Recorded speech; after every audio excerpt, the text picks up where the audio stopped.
Mapagpalang araw sa inyong lahat. Sinasabing ang pangarap na maging abogado ay hindi para sa mahina ang loob. Marami ang nagsasabi na ito ay isang mahabang serye ng pagbabasa, walang katapusang puyatan, at pagsusulit na tila sumusubok sa iyong katinuan. Ngunit para sa akin, ang proseso ng pagiging abogado ay hindi lamang isang akademikong hamon. Ito ay isang paghubog sa aking pagkatao. Ang aking paglalakbay ay nagsisimula sa pagnanais na makatulong.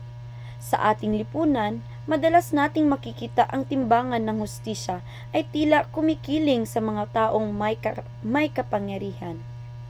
Ang prosesong ito mula sa pagpili ng kurso sa kolehiyo hanggang sa pagpasok sa law school ay ang aking paraan upang maging boses ng mga walang boses. Hindi ko itatanggi, nakakatakot ang proseso.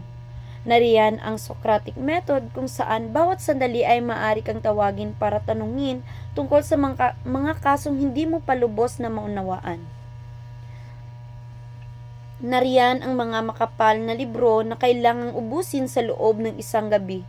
Ngunit sa bawat pahinang aking nililipat, tinandaan ko na ang bawat batas ay hindi lamang mga salita sa papel. Ito ay buhay ng tao, karapatan ng pamilya, at kinabukasan ng bayan.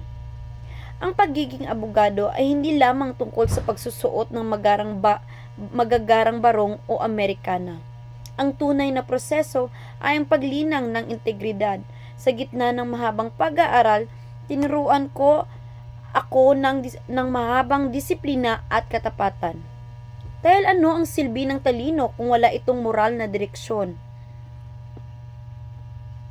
Ang dulo ng mahabang prosesong ito ay ang bar examinations. Ngunit higit pa sa pagpasa sa pagsusulit na iyon, ang aking layunin ay ang maging isang instrumento ng tunay na katarungan. Gusto kong maging abogado na hindi lamang alam ang batas, kundi nararamdaman ang pintig ng puso ng mga nangangailangan.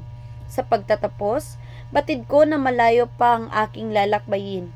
Marami pang luha ang papatak at kape ang mauubos. Ngunit hanggat mananatili ang aking layunin na maglingkod, hindi ako mapapagod. Dahil ang pangarap na ito ay hindi para sa aking sarili, kundi para sa katarungan na karapat-dapat sa bawat Pilipino. Yun lamang po at maraming salamat.